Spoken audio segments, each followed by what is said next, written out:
Second chapter हो। मैले लेखेछु physical chemical process and bonding भनेर लेखेँ।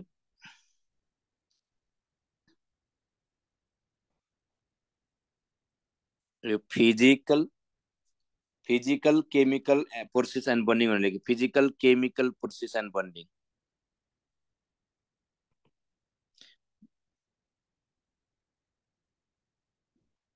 chemical process and chemical process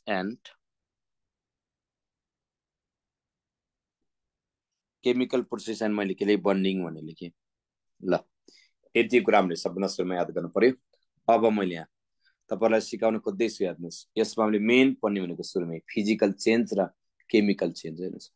अब हामीले यसमा फिजिकल चेन्ज र केमिकल चेन्ज केसलाई भन्ने त्योबाट जाउँ।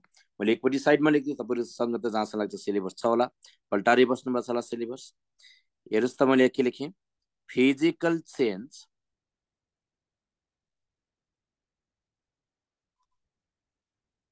एकपट्टि साइडमा मैले फिजिकल चेन्ज लेखेँ, अर्कोपट्टि साइडमा याद गर्नु सर मैले के लेखेँ भने केमिकल चेन्ज भनेर लेखेनुस्। फिजिकल चेन्ज अर्कोपट्टि साइडमा लेखेँ मैले यहाँ फिजिकल चेन्ज, अर्कोपट्टि साइडमा मैले के लेखेँ केमिकल चेन्ज भनेर लेखेनुस् त। फिजिकल चेन्ज अर्को मैले के लेखेँ केमिकल चेन्ज भनेर लेखेनुस् त। Physical change chemical change. अब हेर्नुस् फिजिकल चेन्ज भनेको छ क्या, यो फिजिकल चेन्ज भनेको के हो थाहा छ? यो फिजिकल चेन्जमा ओन्ली फिजिकल प्रोपर्टी चेन्ज। यो फिजिकल चेन्ज जुन छ, फिजिकल चेन्जमा के हुन्छ, ओन्ली फिजिकल प्रोपर्टिज के हुन्छ भने चेन्ज हुन्छ। Only physical properties, only physical properties change, only physical properties change. यसमा फिजिकल प्रोपर्टिज मात्रै के हुन्छ चेन्ज हुन्छ। अब हेर्नुस् त यो केमिकल चेन्ज जुन छ, केमिकल चेन्जमा के हुन्छ, केमिकल कम्पोजिसन र केमिकल प्रोपर्टिज नै चेन्ज हुन्छ। केमिकल कम्पोजिसन पनि चेन्ज हुन्छ। Chemical composition and chemical properties change हुन्छ। केमिकल प्रोपर्टिज चेन्ज हुन्छ। केमिकल प्रोपर्टिज के हुन्छ भने केमिकल प्रोपर्टिज चेन्ज हुन्छ। मैले यहाँ तपाईलाई भन्नुपर्ने केमिकल प्रोपर्टिज चेन्ज हुन्छ। एकैछिन ध्यान दिनुस्, याद दिनुस् यसमा फिजिकल प्रोपर्टिज चेन्ज भनेको छ।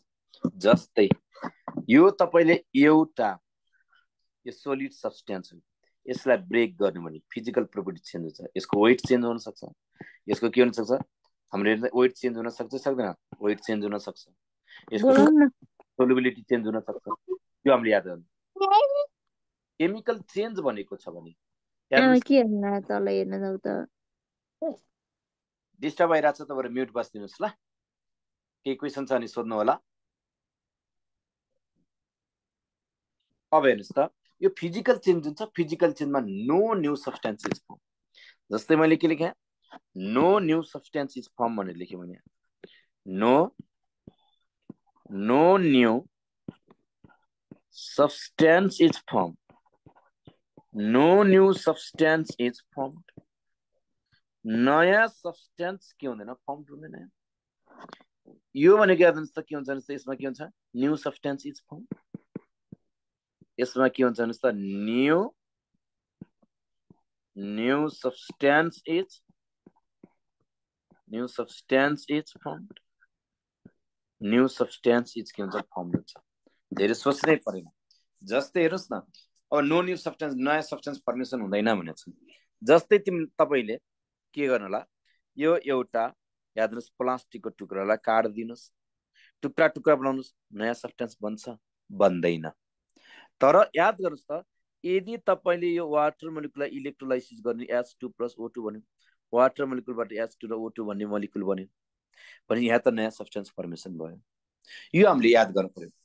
यो फिजिकल चेन्ज भनेको टेम्पोररी चेन्ज हो। तर याद गर्नुस् केमिकल चेन्ज भनेको चाहिँ फेरि पर्मानेन्ट चेन्ज हो। हेर्नुस् हामीले याद गर्नु पर्यो।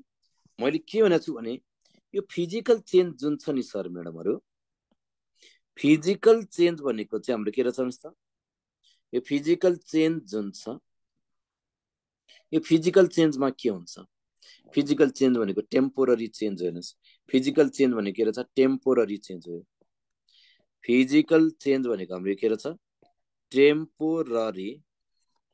फिजिकल चेन्ज भनेको हाम्रो के रहेछ? यो टेम्पोररी चेन्ज रहेछ, टेम्पोररी चेन्ज रहेछ। यो हाम्रो केमिकल चेन्ज भनेको चाहिँ पर्मानेन्ट चेन्ज हेर्नुहोस्, एकचोटि चेन्ज भएपछि चेन्ज भएन हेर्नुहोस्। केमिकल चेन्ज भनेको चाहिँ हाम्रो पर्मानेन्ट चेन्ज हेर्नुहोस्, केमिकल चेन्ज भनेको चाहिँ हाम्रो के रहेछ भने पर्मानेन्ट चेन्ज हेर्नुहोस्,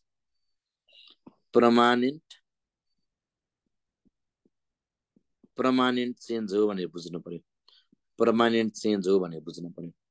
जस्तै तपाईले बेन्डिङ अफ रड, एउटा रडलाई तपाईले यसरी बङ्ग्याउनु भयो हेर्नुहोस्, एउटा रडलाई तपाईले के गर्नु भएको छ भन्नुहोस् त, यसरी बङ्ग्याउनु भएको छ भने यो टेम्पोररी चेन्ज हो। यसलाई फेरि तपाईले सिधा पनि बनाउन सक्नुहुन्छ नि। अब जस्तै याद गर्नुहोस् त, रस्टिङ अफ आइरन जुन छ नि, रस्टिङ अफ आइरन हेर्नुहोस्, रस्टिङ अफ आइरन, यो रस्टिङ अफ आइरन भनेको त हाम्रो के हो? टेम्पोररी चेन्ज हो कि पर्मानेन्ट चेन्ज हो? पर्मानेन्ट चेन्ज हो, यो हामीले याद गर्नु पर्यो। अब एकचोटि याद गर्नुहोस् त, यो हाम्रो फिजिकल चेन्ज जुन छ नि, फिजिकल चेन्ज भनेको मोस्टली रिभर्सिबल हुन्छ हेर्नुहोस्, प्राय के हुन्छ भने रिभर्सिबल हुन्छ। मैले के लेख्दैछु यहाँ, यो फिजिकल चेन्ज जुन छ, यो फिजिकल चेन्ज भनेको याद गर्नुहोस् मोस्टली, यो भनेको हाम्रो मोस्टली रिभर्सिबल हुन्छ हेर्नुहोस्, यो मोस्टली के हुन्छ? रिभर्सिबल हुन्छ। यो भनेको हाम्रो मोस्टली इरिभर्सिबल हुन्छ हेर्नुहोस्, यो मोस्टली हाम्रो के हुन्छ भन्नुहोस् त? इरिभर्सिबल हुन्छ, मोस्टली इरिभर्सिबल हुन्छ। यो भनेको हाम्रो के हुन्छ भन्नुहोस् त? यो भनेको मोस्टली रिभर्सिबल, यो भनेको हाम्रो मोस्टली के हुन्छ? इरिभर्सिबल हुन्छ। यो मोस्टली के हुन्छ? रिभर्सिबल हुन्छ, यो भनेको हाम्रो के हुन्छ? मोस्टली इरिभर्सिबल हुन्छ फिजिकल। हेर्नुहोस् त केमिकल चेन्ज, यो हामीले के गर्नु पर्यो? याद गर्नु पर्यो। अब यसमा हेर्नुहोस् है त, अब हामीले अर्को के पनि याद गरौँ भने, जस्तै तपाईले यो रिभर्सिबल कसरी भनेको भने, यो मैले आइस लेखेँ हेर्नुहोस् त, यो आइस लेखेँ सर मैले, यो आइसलाई तपाईले यदि हिट गर्नुभयो भने, यदि आइसलाई तपाईले हिट गर्नुभयो भने यो के भन्छ? वाटर भन्छ हेर्नुहोस्। आइसलाई हिट गर्ने वाटर भन्छ, तर यो वाटरलाई तपाईले कुल गर्नुस् न, कुल गरे भने फेरि आइस भन्छ।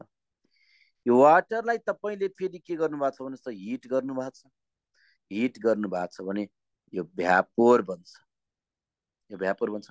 यसलाई फेरि तपाईले के गर्नुभयो भने हिट गर्नुभयो, यसलाई तपाईले के गर्नु भएको छ? कुल गर्नु भएको छ। यसलाई तपाईले के गर्नु भएको छ? कुल गर्नु भएको छ भने यो के बन्यो? फेरि वाटर बन्यो। यो त रिभर्सिबल रहेछ नि त, यो रिभर्सिबल छ, यो हामीले याद गर्नु पर्यो। इरिभर्सिबलको इक्जाम्पल एकदमै सजिलो छ। जस्तै तपाईले क्यान्डललाई बन्ड गर्नुभयो भने, त्यो क्यान्डल एकचोटि बलिसक्छ भने फेरि पछि क्यान्डलै बन्छ त? बन्दैन। क्यान्डललाई तपाईले के गर्नु? बन्ड गर्नु भने कार्बन डाइअक्साइड निस्किन सक्छ, वाटर भ्यापोर प्लस हाम्रो हिट निस्किन्छ हेर्नुहोस्। जस्तै याद होस्, एउटा भनेको हामीले के पनि लेख्न सक्छौँ भने एक्जाम्पल, बर्निङ अफ मैले के लेखेँ? कर्नर, हेर्नु बर्निङ अफ मैले के लेखेँ? क्यान्डल भनेर लेखेँ।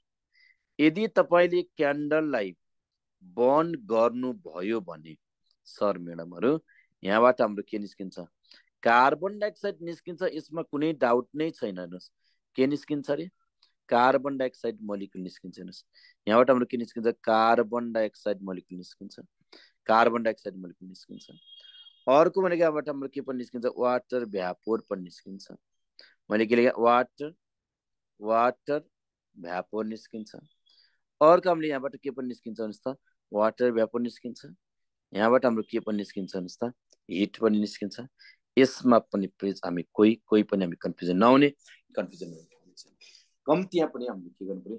यति कुरा चाहिँ बुझ्नै पर्यो। जसरी पनि हामीले के गर्नु पर्यो? यति कुरा चाहिँ हामीले बुझ्नै पर्यो। यो भयो हाम्रो फिजिकल चेन्ज र केमिकल चेन्जको कुरा। अब हामीले याद गर्नुस् त, यसमा हेर्दा एक्सक्युज मी सर। हजुर भन्नुस् न सर। मैले अलि बर्निङ अफ जुन क्यान्डल भयो फिजिकली, जस्तै बर्नबाट त्यो त मेल्ट भयो हैन सर? अनि फेरि मेल्ट भएर कुल डाउन त्यो त्यही स्टेटमा आउँदा के होला त्यो? ला फेरि बर्बाद कुरा गर्नुभयो तपाईँले। यो त हेर्नुहोस् त, यो क्यान्डल भनेको तपाईँले मोमबत्ती बाल्नु भयो नि तपाईँले, हो कि होइन भन्नुहोस् त? हजुर हजुर सर। अब मोमबत्ती बालिसके पछाडि त अब त्यो मोइन त हेर्नुहोस् त्यो के हुन्छ, वाक्स त सबै के हुन्छ, बल्दै बल्दै बल्दै जान्छ नि त। हजुर हजुर सर।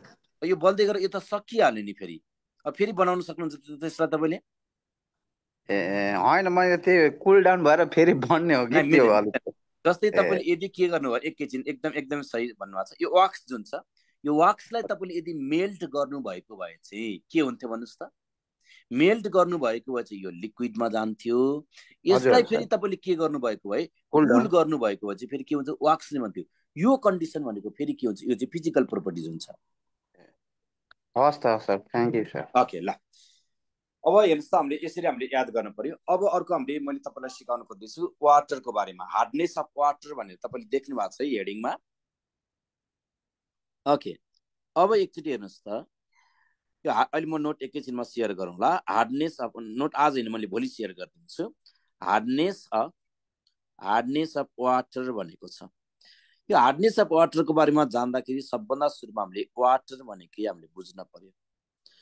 अब हामीले यो वाटर जुन छ, वाटरलाई त हामीले के भन्छौँ, युनिभर्सल सल्भेन्ट भन्छौँ। मलाई बताउनुहोस् न, हामीले किन वाटरलाई युनिभर्सल सल्भेन्ट भनेको? हामीले पढाउनु त पढायौँ, वाटरलाई जहिले पनि युनिभर्सल सल्भेन्ट भन्छौँ।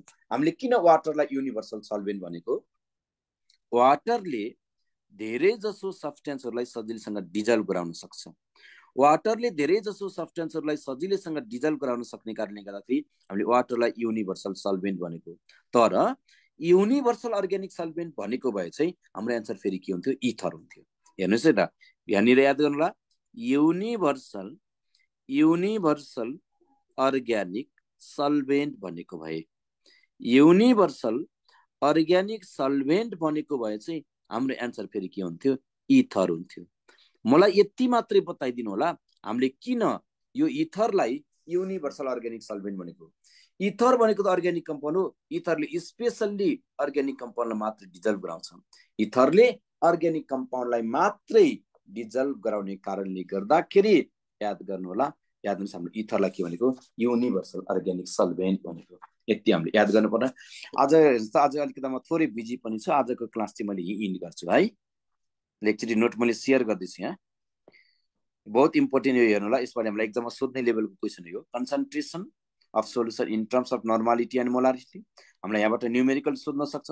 न्युमेरिकल भनेको ठ्याक्कै हामीले फर्मुला युज गर्ने मात्रै आउँछ, हामीलाई त्यति धेरै आउँदैन। फर्मुला युज गर्ने मात्रै आउँछ। तर अलिकति कन्सेप्चुअल भनेको मोलारिटी निकाल्न पर्यो नि, जहिले पनि हामीले नम्बर अफ के निकाल्न पर्यो हेर्नुहोस् त, नम्बर अफ मोल निकाल्न पर्यो। यहाँ जस्तो लेखाएको छु याद गर्नुहोस्, हामीले त्यस्तै हामीले टाइपको के गर्नु पर्यो, प्रब्लम सल्भ गर्नु पर्यो।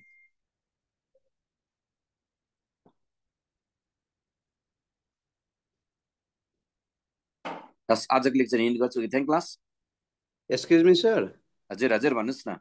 मेरो 2-3 दिनको क्लास मेरो भर्खर आज जोइन भएको छु सर। हजुर हजुर। अनि मेरो 2-3 दिनको छुट्या रहेछ ल, म सरले। तपाईँलाई त्यो तपाईँको 2 दिन छुट्या छ तपाईँको। आज तेस्रो क्लास भइराखेको छ। म तपाईँलाई यसको सबै नोटहरू चाहिँ अब म तपाईँलाई भोलि प्रोभाइड गरिदिन्छु, हुन्छ? केमा आउने होला सर? यही टेलिग्राममै आउने हो त सर? म के अरे तपाईँलाई कुनै उबाट प्रोभाइड गरौँला। ए हस् गुरु, हस्, धन्यवाद। हस्, ओके ल, आजको लेक्चर एन्ड गर्छु। Okay, thank class, have a good time, stay safe, bye bye. Okay, bye bye to all.